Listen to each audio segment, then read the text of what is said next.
Radio for the international community, podcasts for the international community. And we take you behind the scenes. Ralu on Board is one of our programs. Ralu, it's great to have you on board. A wonderful name. It's on what's happening in the board, how to get engagement in organizations. That's one of the radio programs that we have, and it's something that also fits with your professional interests, I guess. Absolutely. Ralu on Board got me on board to Radio for Brainport, the radio for the internationals in the Brainport area. And here we are 2 years down the road since we started, right?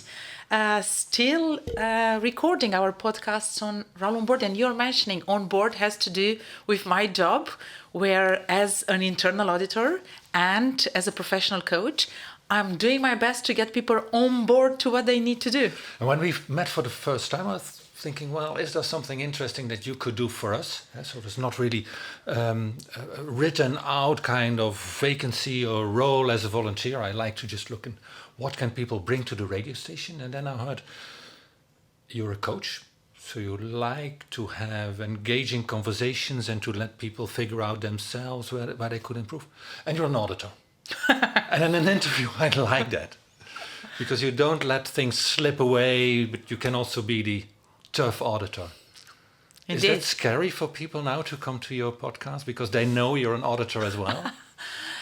Depends. Who am I gonna talk to, and depends of their experience with their internal audit, maybe, on how scary this is. I would like to think that every of my guests is relaxed and enjoying their experience on Ralu on Board. And indeed, as you said, when we met first time, you're interviewing me about my startup at that time, and everything came about on. And does Radio for Brainport do anything or any podcast, any interviews for organizations, for entrepreneurship, for organizational culture?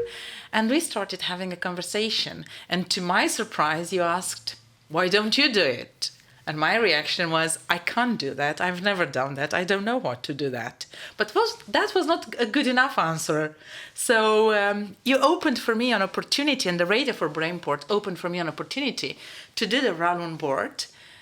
And I learned and I transferred skills from what I've done professionally to what I started doing as a podcast host, but the other way around as well. I like that term, transferable skills.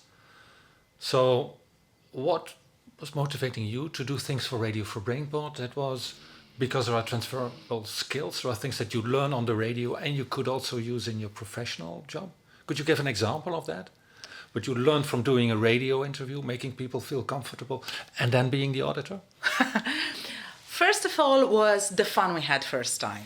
I thought, this is fun. And I thought, in the audit area and internal audit, you are not allowed to fail too much. So doing a program as a volunteer at the radio, it was allowing me to experiment with things I was not allowed to experiment otherwise in my profession. What I definitely took as transferable skills from my job in corporate as an internal auditor and as a professional coach was the idea that you go prepared to interview, right? That's what you do as an auditor, maybe. As a coach, you hold the space and you are interested in the person around you. So I had to bring those two things. Which is pretty different and conflicting, probably.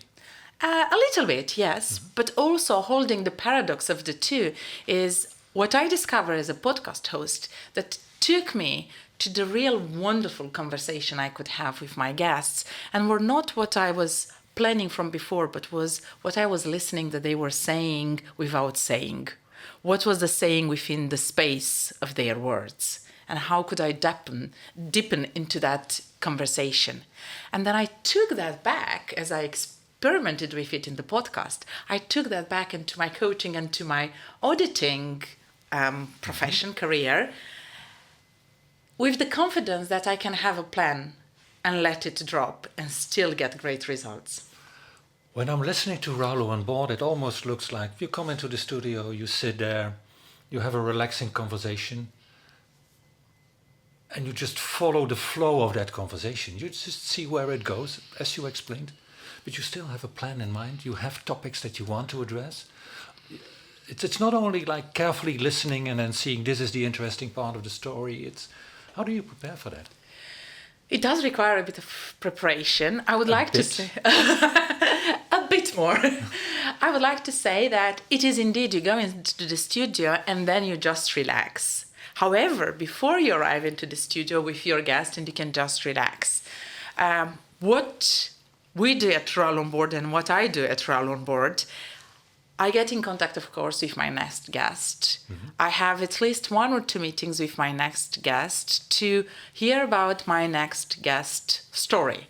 And we define together what they want to bring into the podcast. It might be about their entrepreneurship journey. It might be about their corporate role, whatever their story is. And I will do a due diligence on what I can find about them on internet, on their LinkedIn profile or whatever.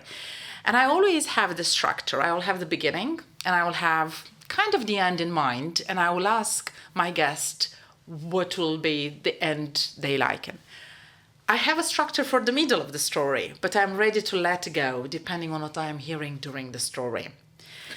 While you're saying this, I have the mental idea of it could be more or less like playing chess. You know where you want to go and you just follow what is happening along that interview, but you have to be very carefully tracking that it goes in the right direction. Is that a good analogy, or is that very different? I like the analogy, actually.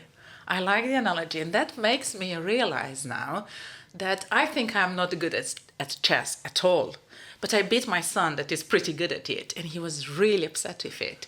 So maybe, yes, maybe I got my skills with chess from podcasting. It's an interesting combination, and that's exactly what we like on Radio for Brainport. People who come in, who bring their own skills and like to learn other things, probably close to their existing skills. What could be a next thing for you to learn?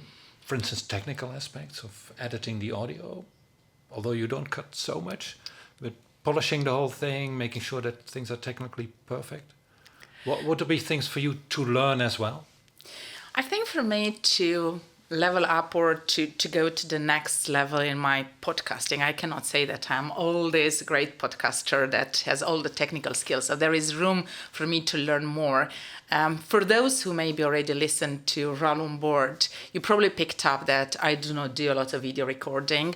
And there are 2 reasons for that. I really like to concentrate on the audio, pay attention to what I'm listening and not bothered by the image and how good my hair is and if I'm staying right or I turn my back to the camera, which I often can do. So I find that is a lot. So that is an area for me to learn and to expand on how maybe we can incorporate recording.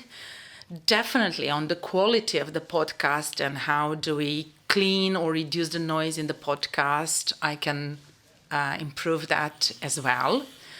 I would welcome feedback maybe for those who listen at the Radio for Brainport and Ralu on Board, what our listener would like to see more. Certainly, we like to reach out to the internationals. We like the internationals to reach out to us, give feedback on the programs. You always see that as a gift, is what I learned from people in your field. But we also like volunteers to help us out, to learn how to make your own podcast, to improve the technical aspects of what we're doing, to expand the reach, to improve the way things go on websites. So there are many things to do. Just contact us. And what I like to do is figure out where is the match, what can you learn, how can we benefit as a radio station for making better programs. And what I can assure you is that you'll have fun and you'll definitely learn something. And you'll discover that you are good at things that you didn't know you were good before if you give it a try. So contact us at the Radio for Brainport. So we all benefit from it. Absolutely. It is fun. And there are transferable skills. That's the new word that I learned today. And we do have an impact on the local community, especially for the internationals. When we connect with them, in English through the radio, through information and through podcasts that we can share with them. And at the same time, we bring their stories and we can share them. So lots of advantages. Thank you very much. Thank you, Jean-Paul.